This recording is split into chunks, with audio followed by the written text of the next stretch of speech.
우리가 아침 회의 때마다 항상 미국 시장 분석, 우리나라 시장 분석, 또 하나가 저희가 투자는 하고 있지 않지만 중국 시장 분석을 항상 해요. 왜냐하면 미국 기업의 조정 다 중국 원인이에요. 중국에서 테슬라 자동차가 판매가 부진하다, 중국에서 애플이 안 팔렸다, 이럴 때마다 미국의 빅테크 기업들이 철렁철렁 하거든요. 그죠? 그래서 중국을 항상 모니터링 하는데 전 세계에서 샤넬백의 한 50%는 다 중국 사람들이 사는 겁니다. 그래서 중국의 소비나 중국 정부나 중국 기업의 투자를 우리가 면밀하게 모니터링을 해야 되는데, 중국이라는 나라가 작년에 1년에 무역 수지가 얼마냐면 1년에 1조 달러 버는 나라예요. 1300조를 버는 나라예요. 어마어마한 돈을 버는 나라입니다. 그래서 중국발 위기 예전부터 얘기하시는 분들한테 아니 저렇게 떼돈을 벌고 있는 나라가 어떻게 망하냐고. 그래서 그 중국의 경기에 대한 지나친 우려, 헝다그룹이 부동산이 어쩌겠다, 그쪽가 이 구조조정 되는 거예요. 그리고 실질적으로 시진핑 정부로 들어서 가지고 그 전에 후진타오 짱쩌민 시절에 부동산 재벌이 많이 나왔거든요.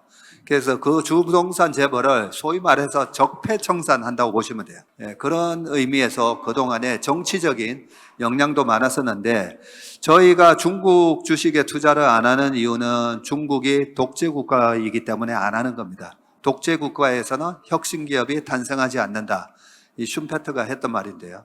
그래서 안 하는데, 미국 주식, 한국 주식을 투자하기 위해서는 반드시 중국을 모니터링 해야 되는데, 아주 좋은 시그널이 작년 가을부터 나오기 시작했어요. 중국에서 핸드폰이 팔리기 시작했어요. 화웨이가 핸드폰을 내놨더니 애국 소비하면서 막 사기 시작했잖아요. 그래서 저희가 반도체에 대한 확신을 가졌어요. 1년에 2016년도에 중국에서 핸드폰이 5억 대 팔렸고요. 전 세계적으로 핸드폰 팔리는 대수가 한 15억 대, 이 전후로 많이 팔렸었는데, 중국 핸드폰이 재작년에 2억 7천만 대밖에 안 팔렸어요. 작년에도. 그러니까 반도체 회사 입장에서는 모바일에 들어갈 반도체, 서버에 들어갈 반도체, PC 노트북에 들어갈 반도체, 그렇게 해서 딱 생산을 했더니 중국에서 핸드폰이 안 팔리네? 그러면서 재고가 엄청나게 쌓였던 거죠. 그런데 여기 하나 더 있어요. 서버 문제인데, 서버가 2020년에 코로나 있었죠. 2021년도에 2차 팬데믹이 있었죠. 2022년부터는 전 세계가 리오프닝 했잖아요. 프리미어 축구도 하고 메이저리그 야구 다 했어요. 근데 중국은 2022년 11월까지 락다운이었어요. 시진핑의 산연임을 위해서 말도 안 되는 락다운을 한 거죠. 혹시 시위할까봐. 그래서 3년 동안 아무것도 못했어요. 그래서 핸드폰도 안 팔리고 서버 투자도 없었어요. 그런데 작년 가을부터 핸드폰이 팔리기 시작하고 자동차가 팔리기 시작하고, 또 하나가 오늘 아침에 본 데이터가 서버 시장이 돌기 시작했어요. 그러면 우리가 한 2016년, 17년도에 BAT 막 얘기했죠. 배트 기억나시나요?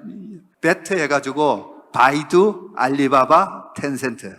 자, 그랬던 그 중국의 빅테크 기업들이 그동안에 서버 투자를 못 하다가 이제 서버 투자가 시작이 됐어요. 그래서 최근에 보면 마이크론 테크놀로지 21년 고점이 96불 정도 하다가 40불 박살났다가 130불 왔어요. 지금 마이크론 테크놀로지가 HBM으로 지금 떼돈 벌고 있습니까? 아니잖아요. 그죠? HBM 하이닉스 독주예요. 이제 3월 달부터 생산해가지고 엔비디아에 납품한다 해놓고 수율이 30%돈 못 벌어요. 근데 마이크론 주가 130불 갔죠. 근데 실적 잘 나왔죠.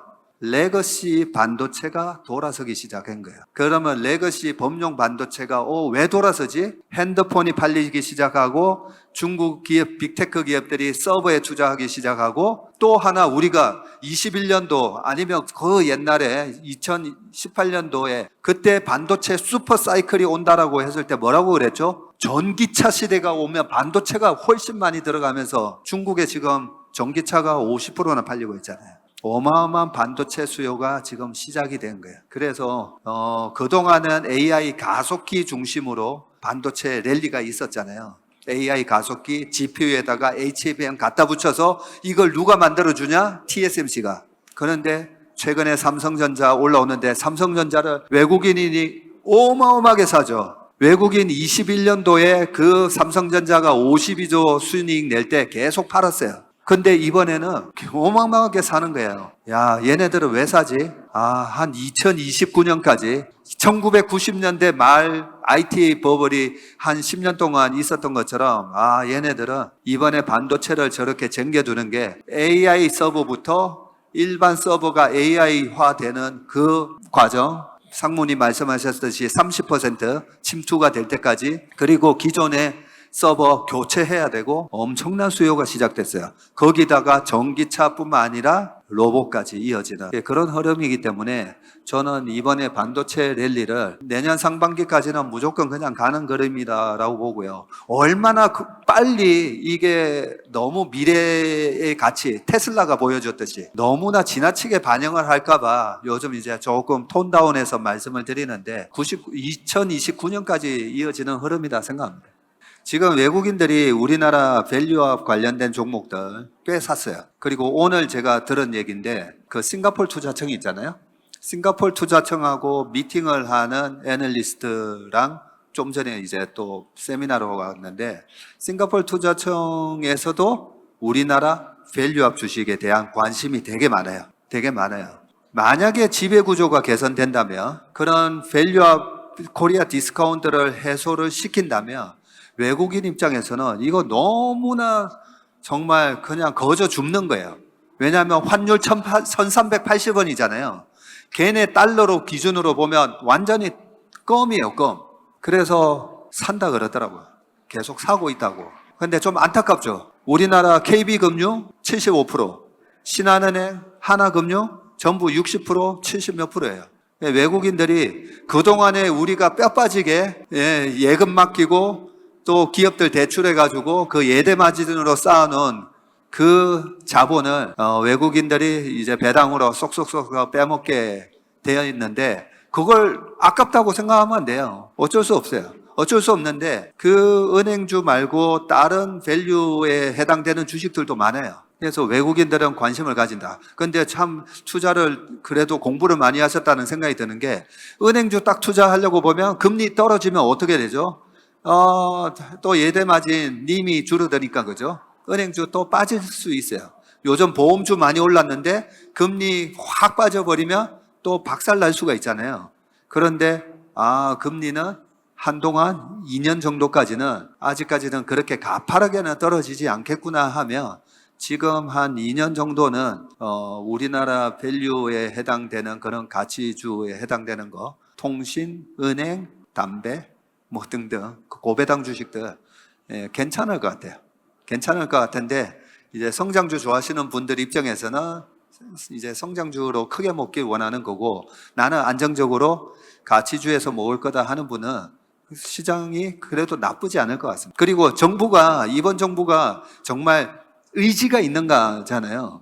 근데 의지가 있더라고요. 의지가 있어요. 그래서 하나하나 시행돼서 나오는 거 보니까 좀 진정성을 갖고 하는 것 같아서 좀 기대를 하셔도 될 것 같습니다.